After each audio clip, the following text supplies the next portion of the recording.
اعوذ باللہ من الشیطان الرجیم بسم اللہ الرحمن الرحیم بسم اللہ۔ السلام علیکم فرینڈس۔ کیونکہ اچھی بات بتانا صدقہ جاریہ ہے، اس لیے میں کچھ باتیں بتانا چاہتی ہوں، آپ سے شیئر کرنا چاہتی ہوں جتنا میں نے سیکھا ہے اپنے پیارے دین اسلام سے۔ اس میں یہ ہے کہ صبح فجر کی نماز کے بعد ہمیں کچھ ضروری اذکار مطلب کہ مسٹ ہے کہ کرنا چاہیے نماز پڑھنے کے بعد، کیونکہ یہ اگر ہم اذکار کریں گے تو دن بھر کی ہماری حفاظت اللہ پاک لے لیں گے، کہ پھر وہ ہم کے لیے کافی ہو جائیں گے یہ اذکار کرنے سے۔ تو یہ اگر ہم اذکار پڑھتے ہیں تو یہ ہر طرح کی مصیبت اور پریشانی سے ہمیں محفوظ رکھتے ہیں۔ اس میں سب سے پہلی بات تو یہ ہے کہ پھر جو فرسٹ نمبر پہ ہے، بسم اللہ الذی لا یضر مع اسمہ شیء فی الارض ولا فی السماء وہو السمیع العلیم۔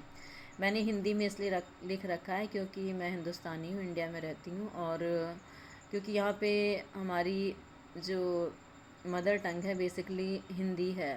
حالانکہ کچھ گھرانوں میں اردو ہوتا ہے، ٹھیک ہے، لیکن اتنا نہیں پتہ، مجھے بھی اردو آتی ہے، لیکن یہ ہے کہ زیادہ تر کو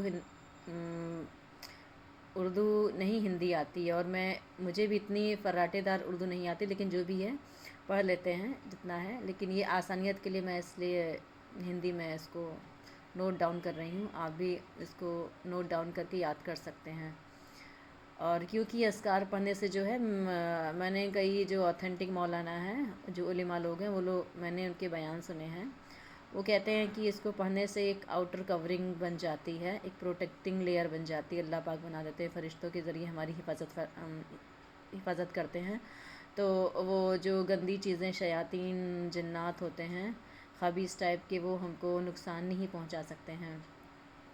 اور یہ جو پہلی آیت میں نے پڑھی ہے، بسم اللہ الذی لا یضر مع اسمہ شیء فی الارض ولا فی السماء وہو السمیع العلیم، اس کے بارے میں تو ہمارے پیارے نبی حضور صلی اللہ علیہ وسلم نے گواہی دی ہے کہ جس بندے نے صبح شام 3 بار پڑھ لیا، صبح فجر کی نماز کے بعد اور شام کو مغرب کی نماز کے بعد، تو دنیا اور جہان کی کوئی بھی مصیبت اس کو نقصان نہیں پہنچا سکتی ہے، وجہ اس کے کہ اگر اس کی تقدیر میں وہ مصیبت نہیں لکھی ہے تو یہ بہت عمدہ چیز ہے۔ ہم مسلمانوں کو چاہیے کہ اس چیز کو یاد کریں، اور اپنے جو دوست احباب ہیں ان کو ہی بتائیں، اگر گھر میں جو میرڈ ہیں ان کو اپنے بچوں کو بتائیں اس طریقے سے۔ اور آیت الکرسی تو بہت ہی عمدہ چیز ہے، اس کو بھی یاد کرنا چاہیے، نہیں یاد ہے تو نوٹ ڈاؤن کر کے سیکھنا چاہیے ہمیں اس کو۔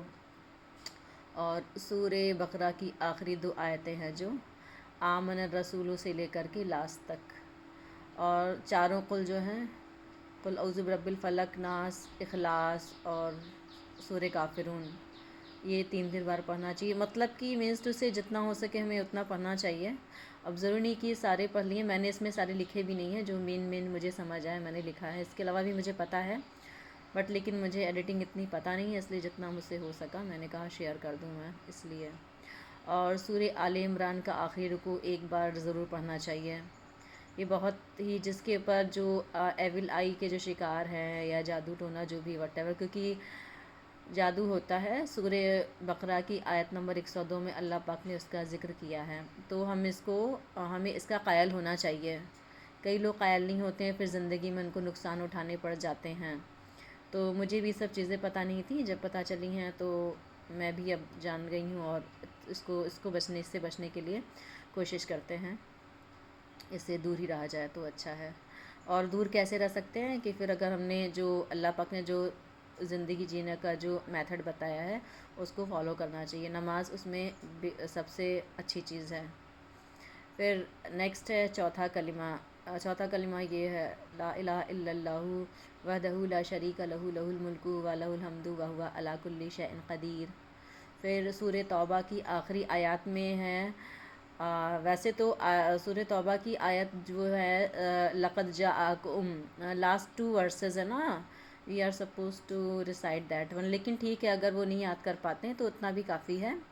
کیا کہتے ہیں وہ، حسبی اللہ لا الہ الا علیہ توکلت وہو رب العرش العظیم، یہ نا 7 ٹائمز پڑھنا چاہیے ہم کو یاد کر کے۔ ہندی میں یہ ایک کاپی یا رجسٹر یا نوٹ بک بنانی چاہیے، ڈائری بنانا چاہیے، اس میں نوٹ ڈاؤن کر کے لکھنا چاہیے۔ جتنے بھی مسخرین، جتنے بھی پہلے کے لوگ گزرے ہیں جنہوں نے نوٹ ڈاؤن کیا ساری حدیثیں وغیرہ، وہ لکھ کر ہی ہوئے تھے، لکھ کر کے ہی، لکھنے سے زیادہ ہی دماغ میں چیزیں بیٹھتی ہیں، اس لیے یہ 7 بار پڑھنا چاہیے، تو اللہ پاک کوئی ہمارا کام خراب نہیں ہوگا انشاءاللہ، اللہ نے چاہا تو۔